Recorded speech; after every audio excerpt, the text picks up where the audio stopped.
They're sending soldiers dressed as penguins out into the front line. In 2022, they sent their most prestigious, their most elite forces to try and take Kyiv. They were all taken out at Hostomel Airport. They were all taken out in the battles of Kherson and Mykolaiv. So what is left are new recruits, and what is left are people with no battlefield experience. Welcome to Channel 24. In some parts of the front line, Russia is barely moving forward. It says a lot about its resources and about how drones have turned the battlefield into a constant threat day and night. There is another uncomfortable question too. Western-made components are still being found inside Russian weapons that hit Ukrainian cities. So how does the supply chain keep working? Who is looking the other way? And what could actually stop it? Here with me in the studio, Caolan Robertson, an Irish journalist and documentary filmmaker who has been reporting from the ground in Ukraine. Caolan, welcome, and long time no see. I know it's only been 2 weeks, but it feels like forever. Yeah, it feels like forever. So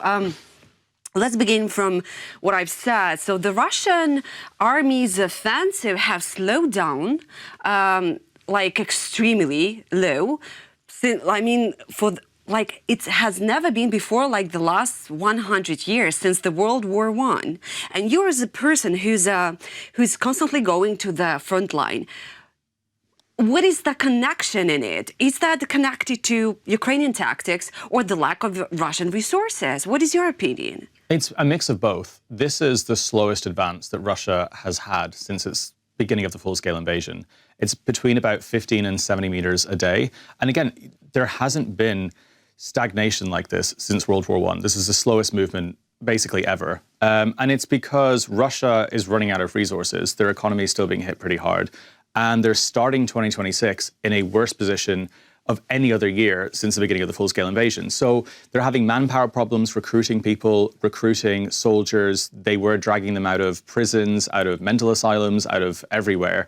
The word started getting out last year that if you get a get-out-of-jail-free card, that it's basically certain death. A lot of people thought that it would mean that they would sign a contract for 3 or 4 months and they would go to the front and go home. People aren't going home, they're going home in body bags. So even prisoners are protesting and they don't want to go and they don't want to be forced to sign these contracts. So there's a huge stagnation. There's also basically a new type of gray zone where nothing can move because the entire sky is monitored by reconnaissance, by drones. Nothing. Basically, anyone that gets out of a foxhole, anyone that leaves a trench, anyone that leaves a building is seen straight away and just taken out on both sides. So nothing is really moving, and which is quite drastically different to even 3 or 4 months ago when I was last in the Donbass. Things were moving every single day critically towards Pokrovsk.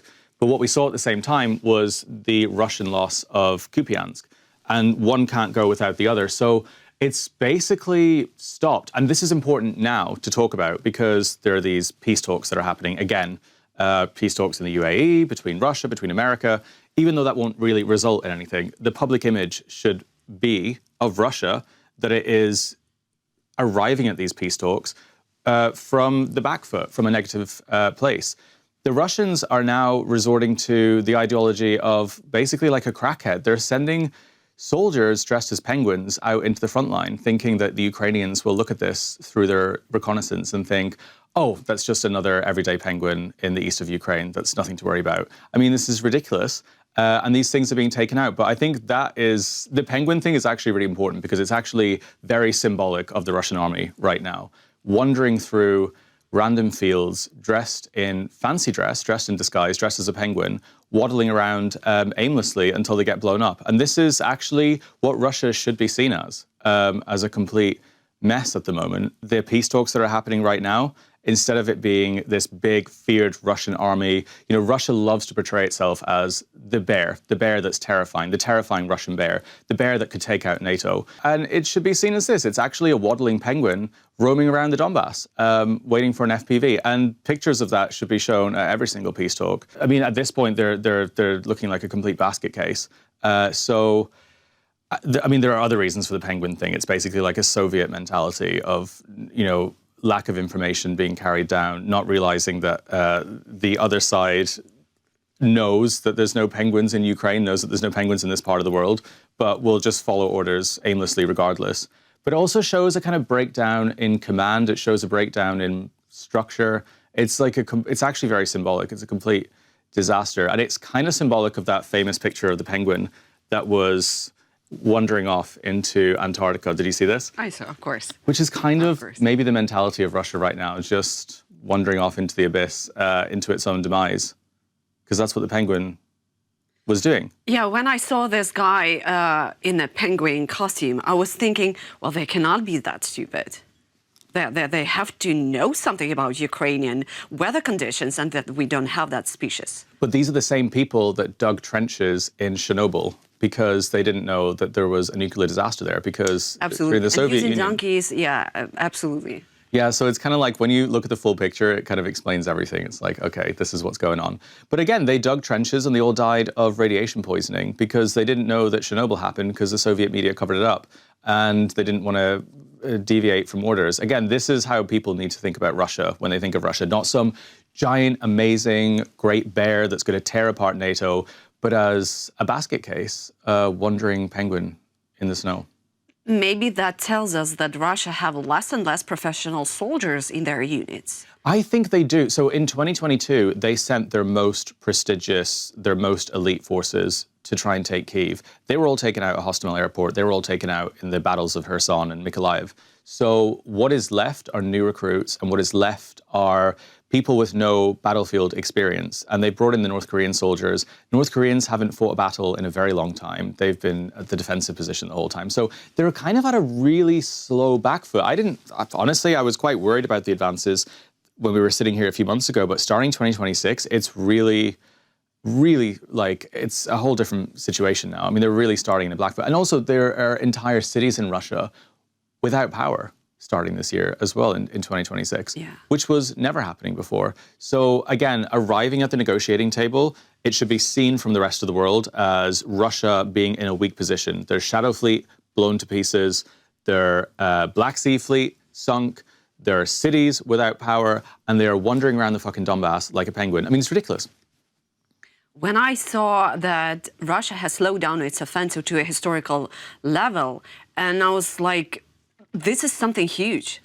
I mean, this is something big. And I could not believe, but now the puzzles are, I'm seeing the bigger picture behind it. Yeah, I mean, that doesn't mean that everything's great. Obviously, things are still difficult. But just I was wondering, I know that they're just slowing down. They are moving maybe 15 meters a day on the eastern and southeastern of Ukraine parts. Not all of the front line, but still it tells a lot.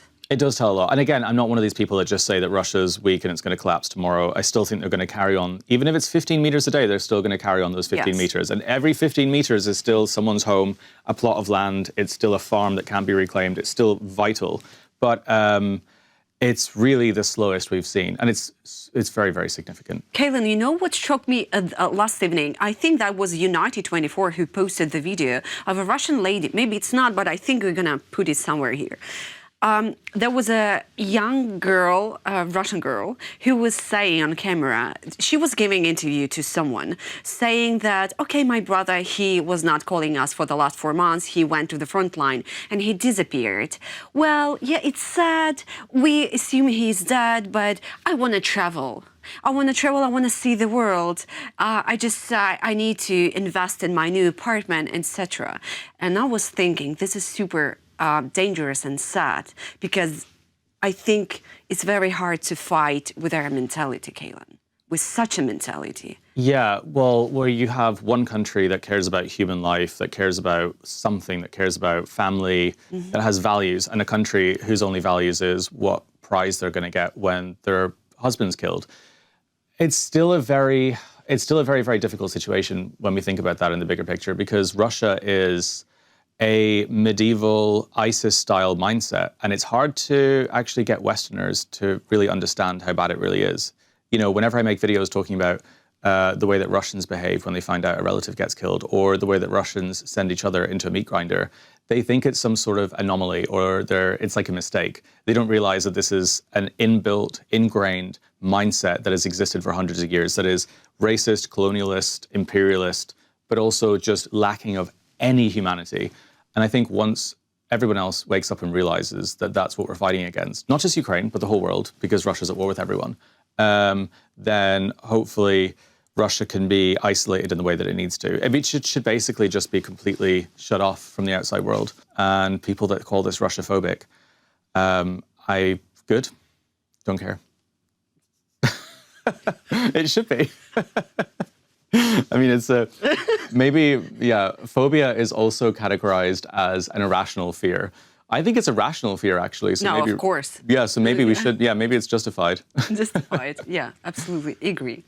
As I said in my intro, unfortunately, we still find an American and European parts of microchips in Russian weapons. As I said in my intro about American-made components that we still find in Russian weapon, and especially in the drones.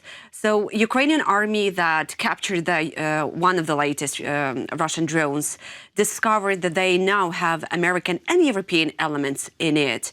And they used to have an Iranian's drone, then they used to was producing their own drone, Garpia 1, Garpia 2, 3, 4. But Garpia 5, actually, they started to do it with the American microchips, with the German microchips. And actually, as the Ukrainian forces said, the production of these components, it's like not something from the old stockpiles, because the production is like 2024 and 2025 on it. So it's a kind of a serious, why do you think we still see that despite the sanctions? The number one headline should be the fact right now that American companies are supplying the tools that Russians need to kill Ukrainians every single day, to invade Europe every single day. And this has been exposed recently by a bunch of great organizations. But there's a company called Ubiquity. This is a $34 billion company. Its founder has bought an entire MBA team. It's extremely significant in America. They supply Russia with a huge amount of its information intelligence, with a huge amount of its tools that are used to surveil Ukraine and bomb Ukraine. And all this is done through Turkey, which is a NATO member, of course. Turkey that like to facilitate and pay for this war. But sanctions don't work as a wall. Sanctions work as a net, and that's only successful when the net is tightened. And the American government, our governments as well, are doing nowhere near enough to actually impose sanctions that need to be done. This company, Ubiquity, was fined in 2010 for supplying weapons to Iran indirectly. And they said that they denied it. They said that they didn't know that this is happening. A $34 billion company doesn't know where their products are going is pathetic. It's a pathetic and lame excuse. The only way to actually clamp down on this is to arrest the founders of these companies, is to arrest the founder of Ubiquity as well for aiding and abetting war crimes, for the murder of Ukrainians, because that's what his products are doing. And he sold those products for money. He did it for cash.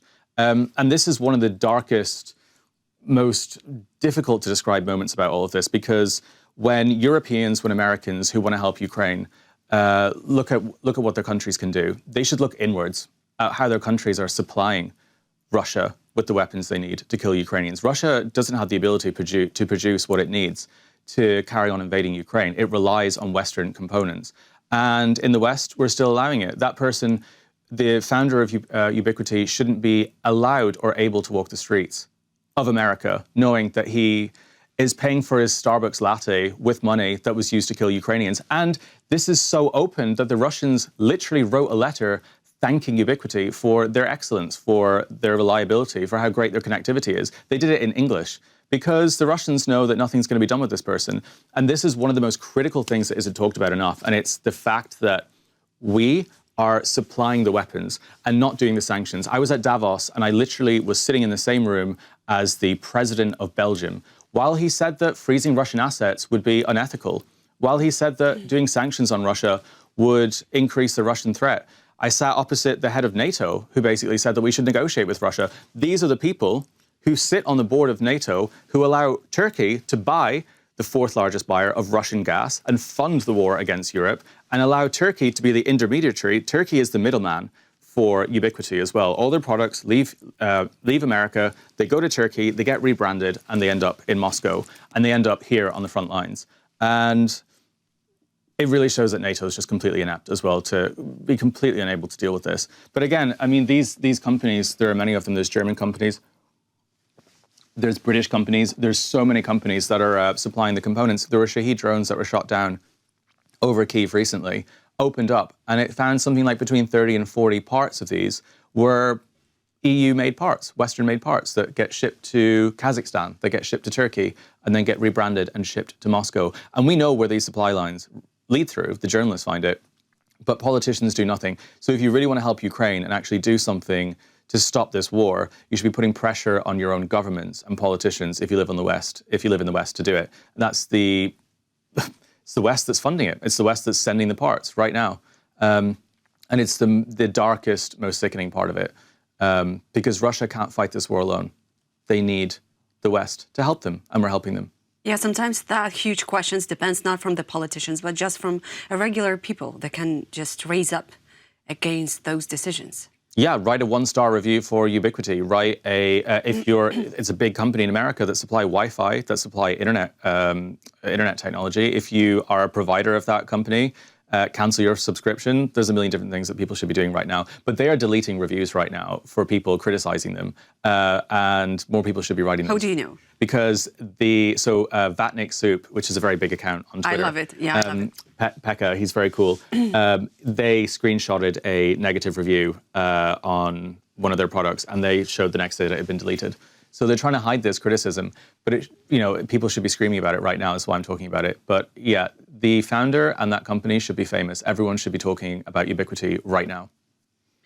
As long as you touched Davos conference, you've been there, and that was quite a huge event this year, and partially because of you being there. So let's unpack that Davos forum. So first of all, I was worried how Russia was in their propaganda presenting everything. There was a kind of the mood was kind of celebrating what came out of Davos. Why do you think, did Russians manage to shift the conversation in Davos even without presenting in Switzerland?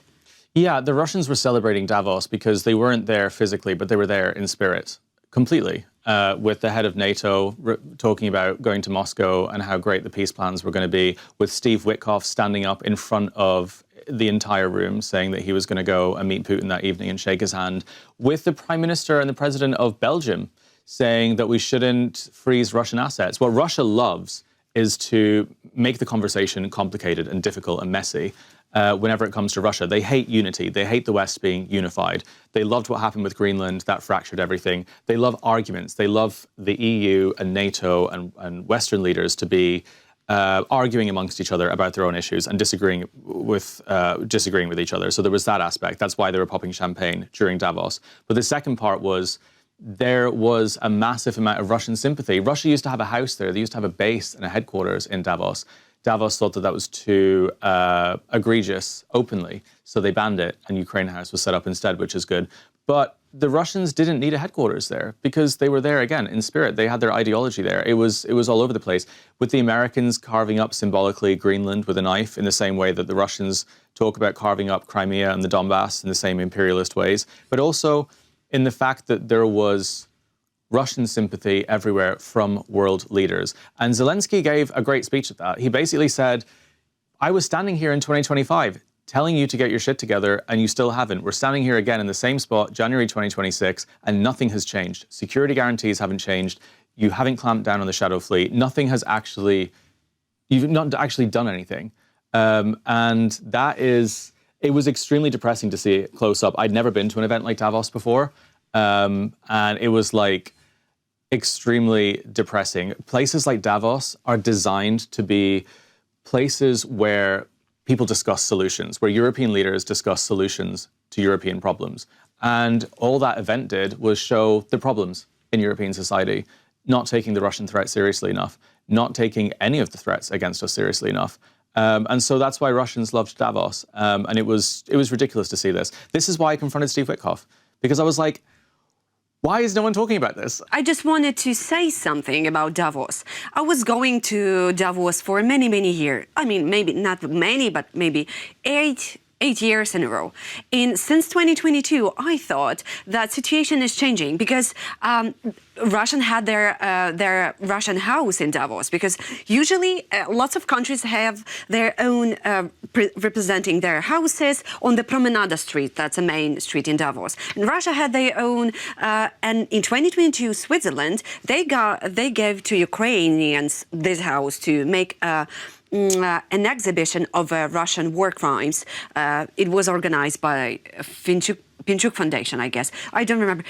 So the thing is, and I thought, since 2022, I thought something's going to change in Davos. 2022, people started to change their conversation and angles. 2023, I'm like, okay, this time. 2024, I'm like, okay, January 2024, this time I'm going to listen something new. 2025.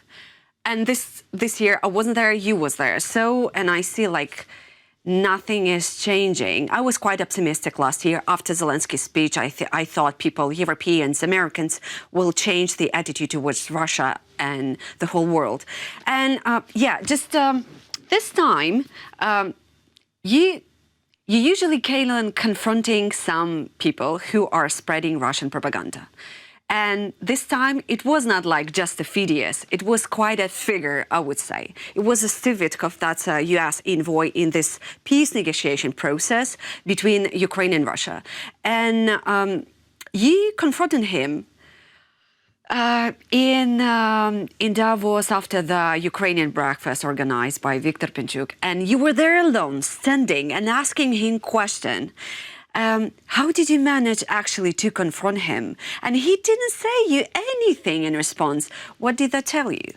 Well, this was a really unusual situation. I'd been invited to this breakfast, which is a very closed event. I was really surprised. I was sitting in this room. The Prime Minister of Belgium was there. He was spewing his nonsense about not releasing Russian assets. And talk of the devil, Steve Witkoff, walks into the room, unexpected. He gives a speech about how he's going to go to Moscow that evening, about how he's going to shake hands with Putin that night, and finally secure a peace deal. His 7th visit to Moscow, by the way, 0 to Kyiv.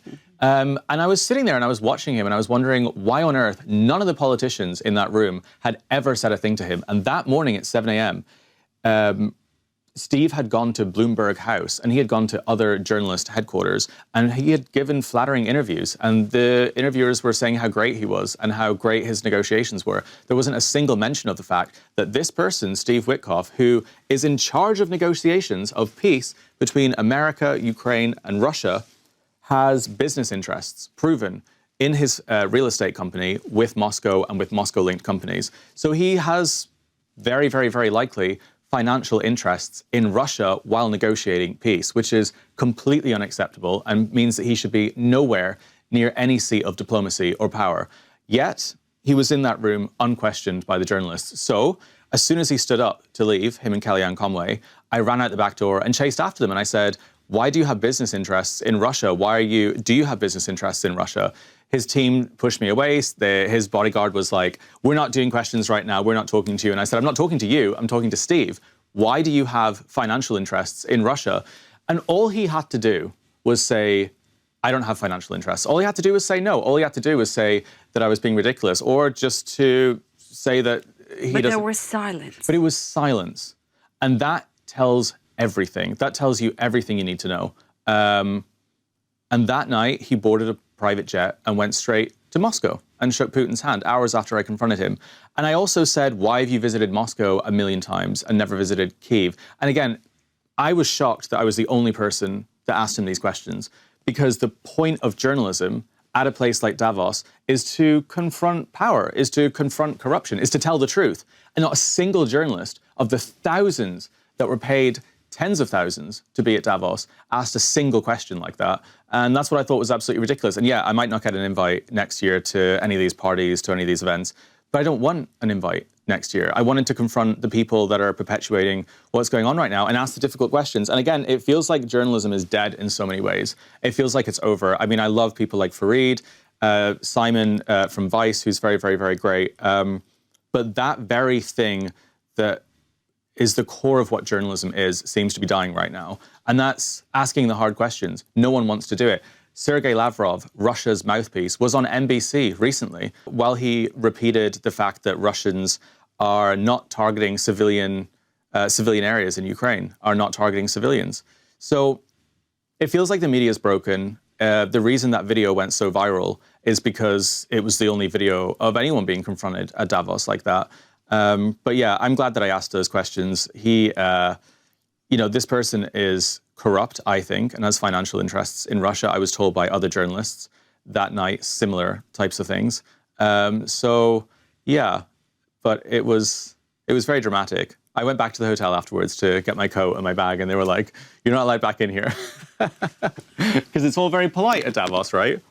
Yes, absolutely. It's all very polite. Everyone has to be nice to each other. Everyone has to go to the same party that night and have cocktails and pretend like nothing is wrong. There is no war and no people are not dying. Yes. Yeah, but right now Europe's at war. Russia is a hostile enemy and it's a war with all of us right now. And someone needs to talk about it and confront it. And the party's over, and it went over a long time ago. So that's what happened.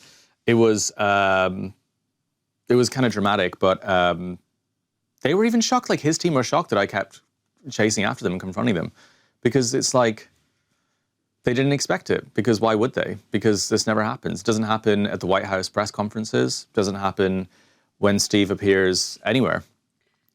Yeah. Caolan, do you know how we call in Ukraine Steve Witkoff? That he is not a U.S. envoy, but a Kremlin's envoy.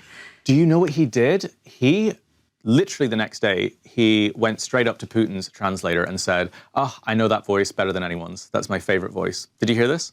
No. Yeah, he said it to Putin's translator, not his translator, and said that it's his favorite voice. He knows it from anywhere. There's a video of this. But I'm glad that he said that, because it is. His favorite voice are the Russians that are paying him. Which is proving he's not a diplomat. He's not even someone who can speak from the United States. He's a businessman. Yeah, but that's what Trump wants, right? Trump is a real estate wheeler and dealer. Yeah. And Steve Witkoff has a reputation. They worked together, him and Trump, in the 90s. And he was like at the lower end of real estate. He was doing like the shady deals. He was always a bit of a, but Trump likes that. He likes people that are like 1 foot in criminality, 1 foot in corruption, 1 foot in his barrel. And he sees this war as a business deal. He sees it as something that can be, I can convince Putin to give up some territory. I can give up Russia. I can give up Ukraine, and Russia to give up X, Y, and Z. Like it's buying property. And it's the reason that Steve Witkoff is in charge of what he's in charge of is because Trump, who put him there, sees this as a business opportunity and a real estate deal when it's a land invasion and a war. Caolan, you said about Sergei Lavrov on NBC News, right? If you had a chance to ask a few questions, what would you ask him? I would take out my phone and I would show him videos of civilians that are being murdered in Kherson that are walking, like Lady Laura, who is walking. He's going to tell you it's a fake. I met Lavrov. That's his attitude. Yeah, well, I would tell him that I've seen this with my own eyes. My friends have been killed with the missiles that you and your friends launched into this country, and you should be arrested and thrown in prison. And I don't really know what he could say this. I've seen the Russian war crimes with my own eyes that he's done. I've seen people murdered in places like Kherson right in front of me from Russian drones and Russian missiles that he covers up. And I would ask him how he sleeps at night doing PR and press for a government that does that. Although I know the answer is because he's Russian and he doesn't care about human life. From Davos, you went to Kherson straight away, and you're reporting on the situation in Kherson for a long time. So how all the situation have changed there regarding Russian resources, regarding the tactic and this drone safari when they're just hunting civilians and killing them and filming them on camera? Well, it's become more brutal in Kherson. And the reason I went straight there from Davos is because there aren't enough reporters there. It's very hard to get there. It's extremely difficult. But people need to know that the drone attacks have increased, the attacks on energy have increased, and people are still being murdered every single day in that city. So the resources that the Russians have seems to have decreased because when they tried to take Pokrovsk, they moved a lot of their stuff from the north and the south, or from Kherson, from Kharkiv direction. But they're now using more makeshift drones that are made with like plywood, polystyrene. Some of these have been downed over Kherson. There's pictures of this that the local government have put out. But they are continuing to hit civilians anywhere near the river because their tactic right now is to make that city completely unlivable. I have been visiting Kherson since its liberation, since early 2023, and I remember that city just full of jubilation. Everyone was celebrating. right outside the state administrative building, which is now completely destroyed. And every single time I go back, slowly it gets turned more and more to dust. Areas I went to where I had previously been that now have no power, no electricity, no gas, and now no rescue workers because it's become so dangerous. And the Russians are at a point of desperation where they know they can't take Kherson. They try these amphibious assaults every single night. It's not working. And so they just want to completely destroy everything that moves. And this was my most, honestly, I mean, I'm talking about it now for the first time, but this trip that I've just come back from was the most dangerous thing I have ever done in my life. I ended up going with the drone hunters that actually go to Antonivka and shoot these drones out of the sky. Normally journalists run and hide from drones, but the point of these guys is to find them and shoot them as they come across the river before they get to the city. And it's the first time I've seen a drone shot down right in front of me. It's the first time I've seen drones go right overhead multiple times in an hour.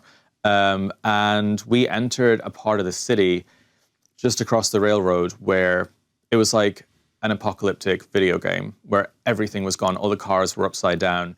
They told me once we passed this certain line, police, fire, ambulance, rescue workers will not go beyond this point. It is no man's land. There is nothing here. There's no laws. There's nothing. There's no civilians. And it was like entering the apocalypse. I had never seen anything like this. Everything was completely destroyed. Every apartment had been burned, hit by drones. And it was insane. When they started shooting at the drone and blowing it up, I ran inside a basement. But I don't know how these guys take this risk every single day. But what's crazy about it as well is that Ukrainians, there's no defense really to this. You know, they can put nets up in the streets. They can put physical boundaries to try and stop the drones hitting civilians. But the backup to that is to use rifles and old school guns to shoot these things out of the sky. The drones that we saw were fiber optic cables. They couldn't even be picked up in the jammers. Electronic warfare doesn't work. And so you've got to resort to just shooting them out of the sky like a cowboy style. It's absolutely unbelievable what's happening in that city. You know, what is dangerous in all the situation, that drones are cheap and you can produce like millions of them and it could be endless. Yes, this will go on. Yeah, Russia want to make like 1 million a year. I think Ukraine's going to make a couple million a year as well. But it's a disaster. In places like the front, it's not actually as bad in open fields where everyone's just hiding. But the fact that you've got an army using these things against a civilian population in high-rise buildings is devastating. Kherson is unlike anywhere else I've been on the planet. It's a very unusual type of front line. It's very strange. The brutality is endless. And the Russians boast about doing this. They post videos showing drones hitting yellow buses. And the buses in Kherson have bright yellow roofs, right? There's no other cars with bright yellow roofs. It's just buses. And they put music videos over this. They put music and pop music over it and boast about their crimes. And it's a depravity that's actually quite hard to comprehend. And unless you've actually been there and seen it, it's very hard to describe just how disgusting the Russian mentality is in Kherson against everyday people who, now they just destroyed another hospital in that city. But again, this is why I went, because unless you see it with your own eyes in raw footage, despite the risks, people don't believe it, and they don't believe that it's possible because they don't believe that human beings are capable of such evil, but Russians are, and it's all on tape. So that's why I went back to Kherson after Davos, and it was absolutely insane, honestly. I mean, the civilians there are incredible, Khersonians. Like, there was a woman that I met whose house was completely destroyed with artillery in Antonivka like 6 months ago, and her job now is she's moved to the city center and she just plants trees in the parks. And I filmed this whole interview with her while she's planting trees in this barren landscape in the middle of Kherson, and there's lines and lines and lines of trees that she's grown. And she's like, I've lost my whole family, my son, my husband, but at least if we plant these trees, that when this war is over, people can enjoy life with new life. And she's still planning new life. And this is the mentality that people in Kherson have. They don't really look at the future. No one knows what's happening the next day. I remember telling my fixer, what are we doing tomorrow? And they were like, I don't know. No one knows what's going to happen.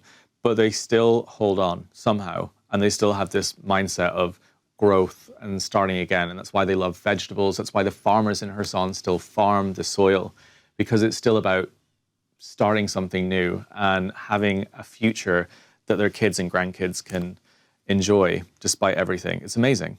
Yeah, I think when people are living in such a dangerous conditions, I think maybe psychological something, protection that you cannot, and you will not think about the future. Yeah. Just everything that happening today, this moment. That's how people survived in concentrational camps. They were not thinking about the future. They were just doing everything that they were needed to do back then. Yeah. Caolan, I want to talk with you about Russian soft power. You know, recently, no, not just recently, but sometimes I'm opening the news, and I was like, you know, I'm opening the website about culture in the world, and I'm in shock, to be honest, what is going on. Last year, the movie getting Oscar, the best movie, Anora, about the Russian oligarch who's fell in love to some girl. So that's the one thing. Then they are also becoming very popular movie, Idiotka, the idiot, from actually Russian propagandist, the girl. And then we see Madonna in a Russian hat recently. God, have you seen it? Yes. So, and then they are just starting to, they're going to film a movie about Vladimir. Yeah, and Jude Law gonna play Putin as well. So it's such a mess, and I don't know what's going on and why people were silent about Russian great mysterious soul and culture for quite a long time, maybe for 2022, 2023, and now it's just coming back on its places again. Yeah, well, Russia's main objective right now is to launder its image on the world stage and to hide its crimes. And they use Hollywood to do that. And Hollywood accepts that offer because there's money to be made in taking Russian cash and sympathizing with Russia. Parts of Hollywood, the very arty-farty parts, think that it's edgy and interesting to do this. They think it's, you know, the other side of the story. That's one thing. But the main reason this is happening is because of money, of Russian money.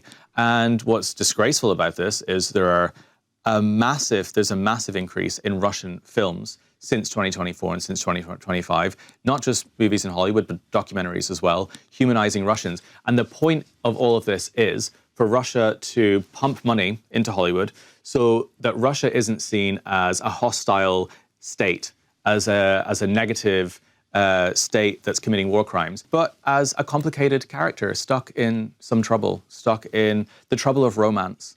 You know, instead of thinking of the Russian state launching missiles into Ukraine, you think of a Russian that's just had a breakup and is having a terrible time. And you think of the characters in these movies. And it's about humanizing Russia at a time that they're committing war crimes.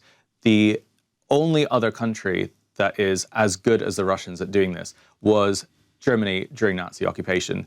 Germany, who put out massive amount of propaganda during World War II. They made movies. Hitler was obsessed with cinema. He used to love sitting with Goebbels and watching all of their movies, all of their bullshit, endlessly over and over and over again. And they knew that cinema was a great tool to cover up their crimes, to paint Germany as a victim, to paint Germany as a victor, to paint Germany as heroic.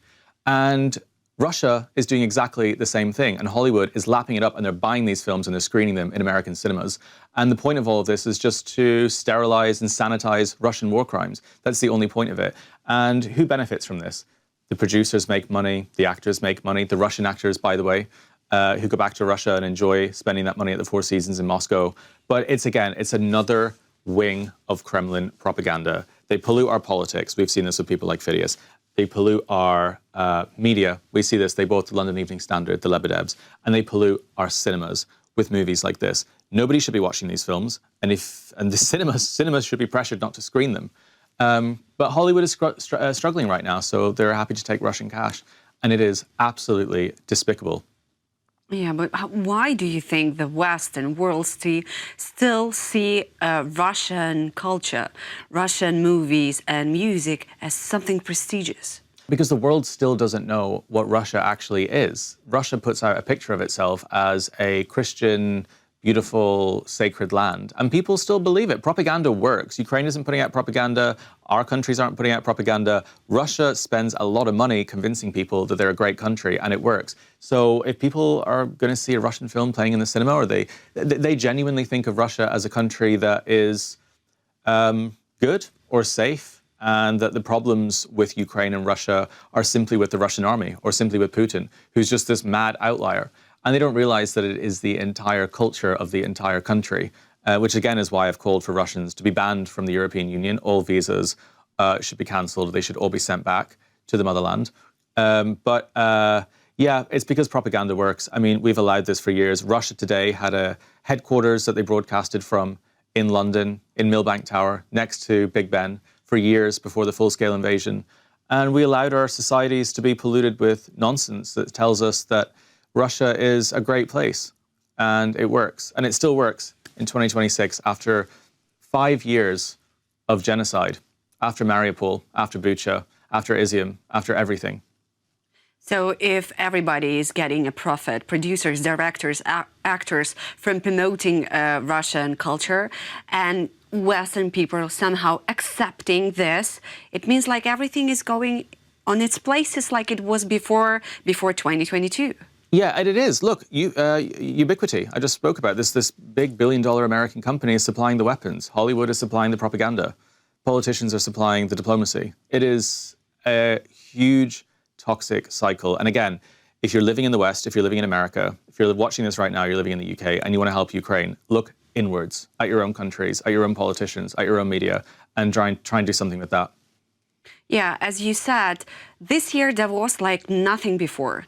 What I've realized, I'm just going back to Davos because it's just like you see the world picture just at one event because everybody's going and they're just spreading their narratives. Mm-hmm. So what I've understand from Davos, that actually everything right now is not about values anymore. It's about power.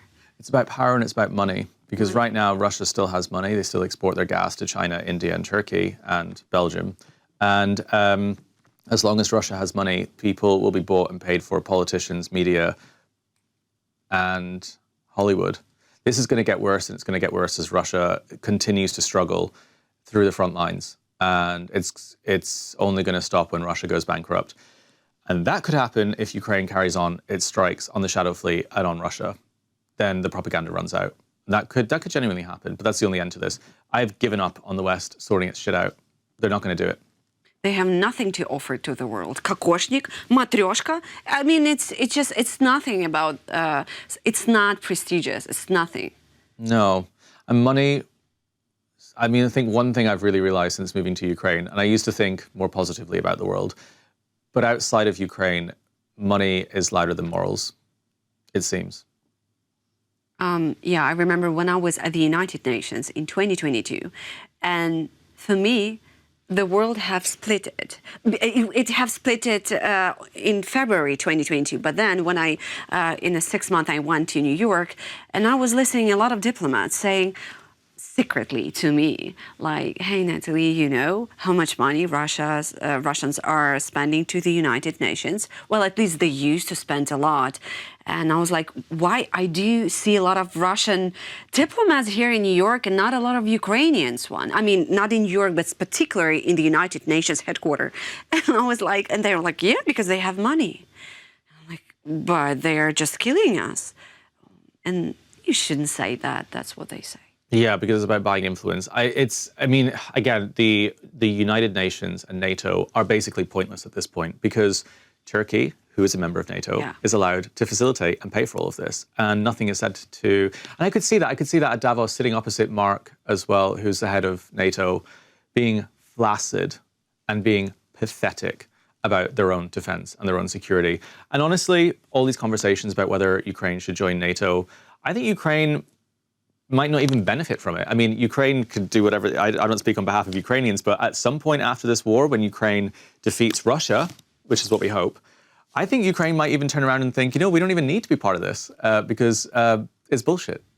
I think there is a serious possibility to create a new alliance. That's what Zelensky was talking not only once not about NATO, but something new to be created. So I think about that as well. Caolan, at this point, thank you so much for a lot of insights, for your Davos trip and you confronting Steve Witkoff. That was a very bold move from you. And I'm waiting for a Kherson documentary. I just want to see, and I hope a lot of your subscribers want to see how the reality in Kherson looks like right now. No, thanks. I'm going to drop it in the next few days. It's just, it's a lot of very dramatic footage. It's going to take some time.